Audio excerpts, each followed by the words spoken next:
தமிழர்களின் number 1 choice Tamil matrimony. நான் இப்ப எதுக்காக வந்திருக்கேன்னா, உங்க தங்கச்சியோட டைவர்ஸ் கேஸ் ரொம்ப சிக்கலான நிலைமைக்கு வந்துருச்சுமா.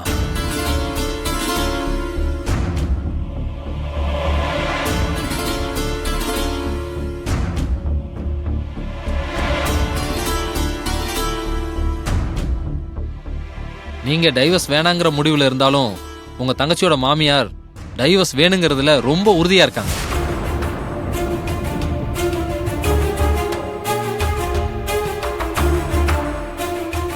உங்க பக்கத்துல இருந்து எந்த பதிலும் வரல, கவுன்சிலிங்கும் வராதனால கோர்ட் தரப்புல இருந்து அவங்க 2 பேருக்கு டைவர்ஸ் கொடுத்துடலான்னு என் ஆபீஸ்க்கே நோட்டீஸ் வந்துருச்சு.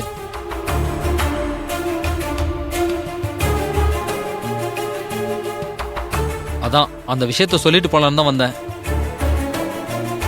நான் சொல்றேன்னு தப்பா நினைச்சுக்காதீங்க. கை குழந்தையோட இருக்கிறாங்க, கஷ்டப்படுற ஃபேமிலி வேற. அவங்க என்ன சொல்றாங்களோ அதுபடி நடந்துக்கிட்டு உங்க தங்கச்சியை வாழ வைக்கலாம்ல. எனக்கே இந்த பொண்ணை பாக்குறதுக்கு ரொம்ப கஷ்டமா இருக்குமா. நாங்களும் அவங்க பிரிஞ்சிடக்கூடாதுன்னு தான் முயற்சி பண்ணிட்டு இருக்கோம். விக்னேஷ் ரொம்ப நல்லவர் சார். அவங்க அம்மா தான் அவர் கொஞ்சம் பிரெயின் வாஷ் பண்ணி என் தங்கச்சிக்கு எதிராக மாத்தி வச்சிருக்காங்க. கண்டிப்பா அவங்க 2 பேருக்கும் டைவர்ஸ் ஆயிடக்கூடாதுன்னு தான் சார் நினைச்சிட்டு இருக்கோம். என் தங்கச்சி அவ புருஷன் கூட சந்தோஷமா வாழணும், அதுதான் எங்க எல்லாருக்கும் வேணும். அப்படின்னு சொல்லிட்டு நீங்க உங்க வேலையை பார்த்துட்டே இருந்தா எப்படிமா? டைம் போயிட்டே இருக்குல்ல. இப்போ வரைக்கும் டைவர்ஸ்ங்கிற ஒரு விஷயம் முடிவுக்கு வராதனாலதான் எப்படியாவது சேர்த்து வச்சிடலான்னு நாம யோசிக்காவது முடியுது. டைவர்ஸ்னு ஒன்று ஆயிடுச்சுன்னா அதுக்கப்புறம் ஒன்றும் பண்ண முடியாது, பிடிமானமே இல்லாம போயிடுமேமா. அதான் எல்லாம் முடிஞ்சு போச்சே, இதுக்கப்புறம் என்ன பண்ண முடியும்னு நமக்கே ஒரு அலட்சியம் வந்துருமா. அதுக்கப்புறம் அந்த பொண்ணோட வாழ்க்கை இங்க பிறந்த வீடே கதின்னு ஆயிடும். இந்த பிரச்சனைக்கு ஒரு முற்றுப்புள்ளி வைக்கணும்னா நீங்க அங்க போய் அவங்க கிட்ட சமரசம் பேசி பாருங்க. ஜட்ஜ்மெண்ட் டேட்டுக்குள்ள ஏதாவது ஒரு சுமூகமான முடிவு எடுங்கம்மா. பாத்துக்கோங்க. அப்ப நான் வரட்டுங்களா? ஓகே, சரிங்க சார். Thank you sir. வரேம்மா. சரிங்க சார்.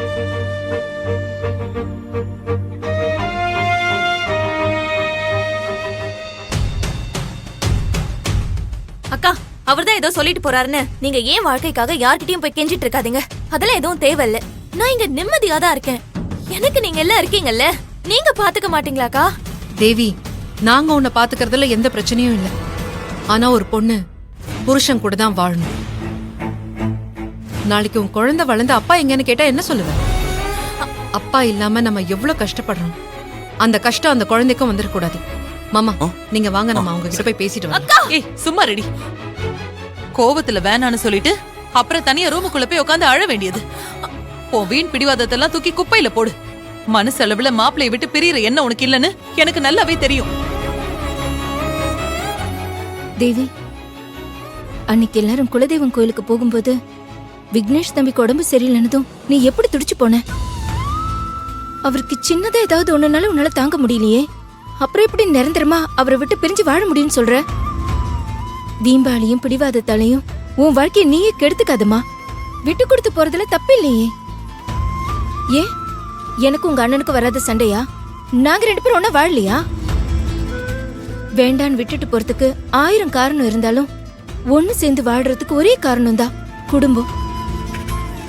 ஒரு குழந்தை இருக்கு, அதுக்காகவாவது நீங்க 2 பேரும் ஒண்ணு சேர்ந்து வாழணுமா?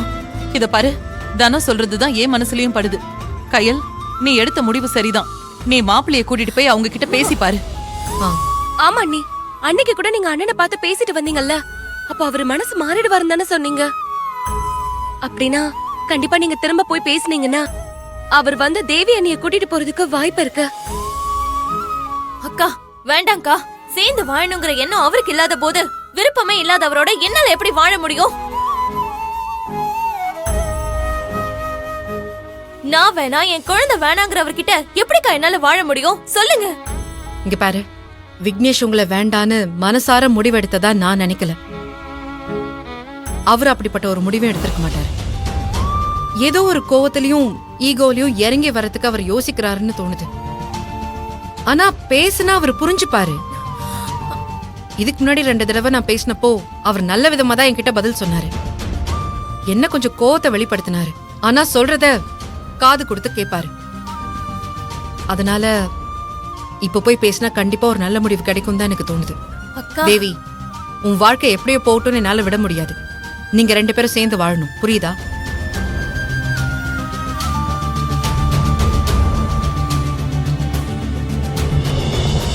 மாமா வாங்க போலாம்.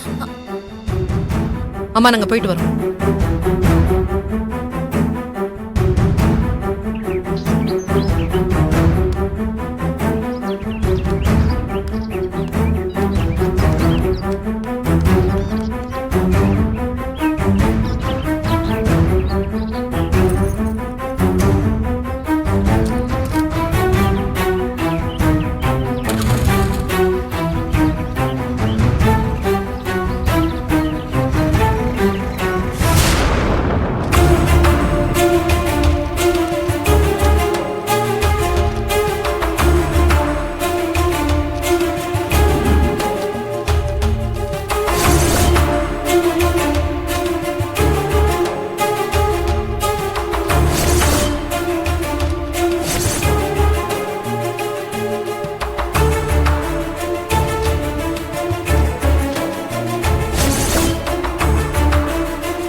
மேடம், நீங்க எங்க பேங்குக்கு கட்ட வேண்டிய பணத்துக்கு கிட்டத்தட்ட 40 லட்சம் ரூபாய் குறைவா இருக்கு.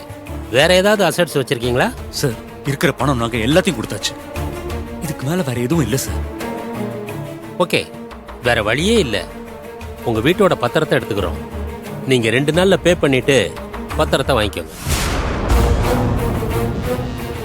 சார் ப்ளீஸ் வீட்டோட டாக்குமெண்ட்ஸ்லாம் எடுத்துட்டு போக வேண்டாம். எங்களுக்கு கொஞ்சம் டைம் கொடுங்க சார். இங்க பாருங்க மேடம், நாங்க ஏற்கனவே நிறைய டைம் கொடுத்தாச்சு. நிறைய வார்னிங் லெட்டர்ஸும் பேங்க் சைட்ல இருந்து அனுப்பிச்சிருக்கோம். ஆனா நீங்க எதுக்குமே ரெஸ்பாண்ட் பண்ணலையே. இதுக்கப்புறம் எங்களால எதுவும் பண்ண முடியாது மேடம். சார் நாங்களும் பணத்தை எப்படியாவது கட்டிடலான்னு தான் சார் ட்ரை பண்ணோம். ஆனா நாங்க கேட்ட இடத்துல எல்லாம் பணம் கிடைக்கல சார். உதவி பண்றேன்னு சொன்னவங்க எல்லாம் கடைசி நேரத்துல முடியாதுன்னு சொல்லிட்டாங்க சார். நாங்க லோன் எடுத்து இந்த பிசினஸ் ஸ்டார்ட் பண்ணது என்னமோ நியாயமா தான் பண்ணோம்.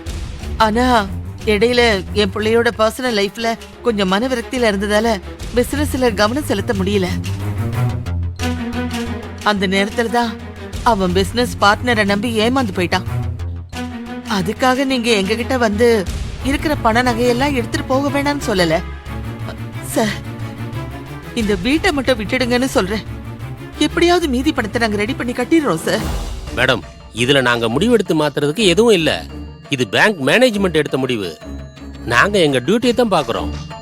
உங்க பேர்லயும் உங்க பையன் பேர்லயும் தான் லோன் வாங்கியிருக்கீங்க. உங்களை யாரோ ஒருத்தன் ஏமாத்திட்டாங்கிறதுக்காக எங்களுக்கு கட்ட வேண்டிய பணத்தை கட்டாம இருந்தீங்கன்னு நீங்க சொல்ற காரணத்தை நாங்க ஏத்துக்க முடியாது. நாங்க சொல்ற மாதிரி இங்க இருக்கிற நகை, பணம் இது எல்லாத்தையும் எடுத்துக்கிட்டா கூட நீங்க வாங்கின லோனுக்கு ஈடாகாது.